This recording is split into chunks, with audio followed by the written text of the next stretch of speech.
Hey everybody, how's it going? I'm Jordan. I'm going to be talking to you today about what it's like to be separated from the Navy while you're still in basic training.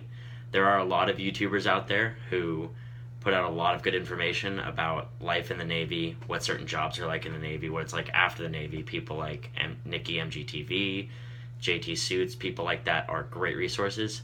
But I just wanted to share my personal experience on being separated from the Navy while you're still in basic training. I joined the Navy February 23rd of 2017. I departed back for home April 4th of 2017. So this happened fairly recently. So when you're separated, as far as medical separations go, because that's what my experience is, I don't know much about the other processes before going to the separations division, but as far as medical separation goes, you go to medical for whatever you're going to go to medical for. For me, it was because I hurt my back during PT really badly to the point where it hurt to stand. That's because I have scoliosis, which the Navy already knew about. I went to medical. They recommended a medical separation. So at that point, you go back to your division and you explain to your RDCs what the corpsman at medical had said, whatever it was. They give you a piece of paperwork telling you that you're being medically separated. At that point, your ASMO PO, which is a member of divisional staff, will go through a checklist with you. They'll go into your rack. You'll empty all of your contents of your rack into your sea bag and into your backpack. They'll go through a checklist with you of every single item you've been issued. The reason they do that is because some of the items that you're issued don't end up in your rack once you get to your division's compartment. For example, your neckerchief for your dress blues and dress whites all get put into a pile in the center of the compartment on one of the tables, and you don't get those until you need to wear them. You also have your laundry pods taken back, and you have your soap that goes into a cabinet in the head. So you get all of those items back. You go through the checklist and make sure you have everything that was issued to you, and then you carry all your stuff. Well, the ASMO PO carried all my stuff because I couldn't carry anything because I was limited light duty because I hurt my back, to Ship 5, which is the separation ship. It's also where temporary holding unit is, which is the people who have already graduated but aren't leaving Great Lakes for one reason or another, whether they don't have orders, they have last-minute legal or medical issues, whatever. You'll get there, you'll check in with the yeoman at the front desk, which is one of the members of temporary holding unit. They'll check you in, and then you'll go up to the separations division whenever you can. So it could be right away after you checked in, after you make your 5-minute, hey, I'm being separated phone call to whoever you need to call, or it could be hours. For me, it was a couple hours because my division was at the Navy Exchange, or the separations division was at the Navy Exchange at the time that I arrived, so they couldn't bring me up there because nobody was in the compartment, and nobody can be in the compartment if somebody isn't there standing watch.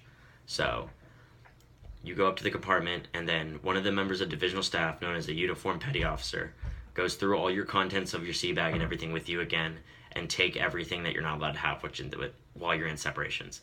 So that's things like your neckerchief that just got issued back to you, they take it back again. One of your sets of NWUs, you only keep 2, and you'll have had 3 issued to you. Your dress uniforms, if they've been issued to you at the time of your separation, and Sharpies, sewing kits, just random things that you're not allowed to have while you're in separations. They'll take those back from you. Now, if you're separated while you're in P days and you don't have your NWUs yet, you will be issued NWUs from the uniform petty officer. They'll take you down to the sea bag room, which is on the first deck, and it's where we store all of the extra uniforms, and they'll issue you temporary NWUs, including boots, blousing straps, shirts, everything you need, because when you're going around base as a division, you have to be in NWUs unless you're departing and you've already had all your items secured for departure, because at that point you turn in your other NWUs. But at that point, they'll assign you a rack. You'll go put everything back in your rack. You'll stow it the way that you stowed it in your division. You can't just throw everything into your rack. You fold and stow it the same way, and you make your rack the same way. And at that point, it's basically like being in basic training, but very watered down. So everything is basically the same. You still have to make your rack every day. You still reveille at 06 every day, sometimes 05 if you have to go to early chow. You still have taps, usually at 09, or 21, not 09. But it's way more laid back. So like whenever it's time to hygiene, instead of having like 30 minutes for an entire 88 person division hygiene, you'll typically have like an hour. And there's more people in separations. In Bravo Seps, which is what I was in, there was about 200 and something or 300 something, but there's way more heads. It's a way bigger compartment. So you can kind of take your time a little bit in the shower. You don't have to rush like before. There's still divisional staff, so there's still head POs, so people still have to clean the head. You're still going to clean the compartment 3 times a day. It's just like being in basic training, but watered down, like I said. So some of the things that you are allowed to do, obviously you are allowed to sit, which is not something you're going to be allowed to do when you first get to your division while you're in boot camp. You're allowed to sit whenever you're not doing anything else. You're allowed to stand around and talk because that's pretty much all you're going to do while you're there. There's not a whole lot to do.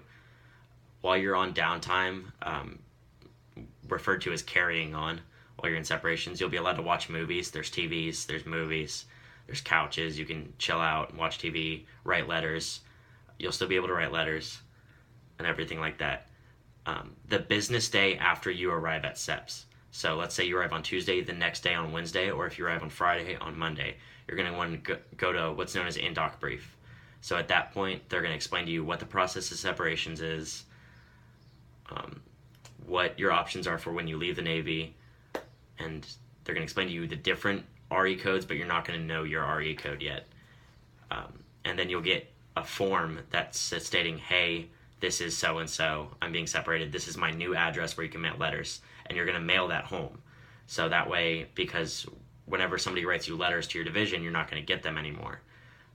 I mean, you will, but it'll be delayed because somebody will have to bring it over to Ship 5. So you're going to send home your new address at Ship 5 so people can still send you letters. Because you still can't just go make phone calls and texts and everything whenever you want. You still don't have your phone or anything like that. So you're still writing letters. After in-dock brief, you're going to get a 20-minute phone call. You can call whoever you want as long as you have a phone card. If you don't have a phone card, somebody else in separations will be more than happy to lend you theirs. It was very easy for people to get hold of phone cards. You'll get about a 20-minute phone call, so you get to talk for a little while, and then you'll go back to the division. About a week after you go to in-dock brief, sometimes longer, but usually a week, you'll go to legal. So at legal is when you'll sign all your legal paperwork that has to do with your separation. You'll receive your RE code, your reenlistment code, and there's 3 different types of reenlistment codes you can get. You can be an RE3, which means you can reenlist in any branch of the armed services. You don't have to get a waiver. You can be an RE8, which is what I am, where you can reenlist after 6 to 12 months with a waiver. So you have to get a waiver. They're really easy to get from what I understand. You just have to submit your medical documentation from separation, and they just want to make sure you're not going to die if you go back to boot camp or re-hurt yourself. And then there's also RE4, which means you can never re-enlist in any branch of the armed services ever again because you're a fuck up and that's why you got separated. Or you hurt yourself permanently and you got separated. Or you have a mental illness. So after you go to legal, it's pretty much going to be a waiting game. You'll usually get a phone call after you go to legal, but it's not guaranteed. At legal is when you can decide whether you're going to fight your case or accept your separation. Most people accept their separations for the simple reason that the process of accepting your separation and reenlisting is usually faster than fighting your case. It takes months to fight your case, and you just sit in separations all those months. You still get paid, which is good, but you just sit in separations and wait for your case to get fought. You don't really have anything to do with it. I know people that were there for months. I know one guy who was there for, I think, 200 something days. He was there for almost a year. I think he was awaiting captain's mast, though. I don't think he was fighting his case. And just because you're fighting your case doesn't mean you're going to stay in the Navy. They can still say no and kick you out. So after legal, it's just going to be a waiting game. You're going to sit in your division. You're going to field day 3 times a day, which is clean. You're going to do everything you would do normally in a division, go to chow 3 times a day, and other than that, you're just going to chill out in the compartment. You will have some recreational time that you didn't have obviously in the division. On Mondays, Wednesdays, and Fridays for the males, and Tuesdays, Thursdays, and Sundays for the females, unless it's changed, you will go to the lounge, which is a room on the second deck, or 2 rooms on the second deck of Ship 5, that has like arcade games, computers, vending machines with like snacks and energy drinks and sodas, a weight room, TV with like a movie area that you can just go and play arcade games and eat snacks and drinks and hang out. You can't bring any of those snacks and drinks up to the compartment. It's a horrible idea. There's these random inspections called health and safety inspections where, with no warning, a bunch of petty officers will just come into the compartment, make everybody stand on the tow line, and toss everybody's racks and make sure nobody has food. And it's a bad day if they catch you with food. Or if they catch too many people in the division with food, it's a bad day for everybody. So at that point, and then on Tuesdays, Thursdays, and Sundays for the males, and Mondays, Wednesdays, and Fridays for the females, you'll go to the Navy Exchange. Mondays, Wednesdays, and Saturdays for the females. I don't know. I'm not a female. You'll go to the Navy Exchange, which is basically, the convenience store. On Tuesdays and Thursdays for the males, you can only go into the Nex or the phone room, and you'll be able to make phone calls if there's not another division in there. Usually you'll have about an hour to make your phone calls.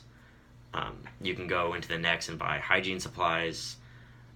Don't buy uniform items. Don't buy Navy Pride gear, like all the stuff they sell for graduates that says like, hey, I'm a Navy sailor or I'm a Navy dad. Don't buy any of that stuff. You're not allowed to, because then you can disguise yourself as a petty officer by just wearing regular Navy clothes, because they walk around the base like that sometimes, and you can go do whatever you want, and you'll get in a lot of trouble. Actually, that's breaking UCMJ, I believe, to impersonate a petty officer. So you'll go to the next. The one thing that's different from being in the divisions, you can buy snacks and drinks. And on Sundays, you can go to Recruit Heaven, which is a big arcade that's in the Nex, and it has like a snack bar and a movie room and a bunch of arcade games and computers, and it's pretty awesome. You'll get to do that on Sundays, pretty much every Sunday, unless your division fucks up and you lose that privilege. And then on Sundays, you can still go to chapel.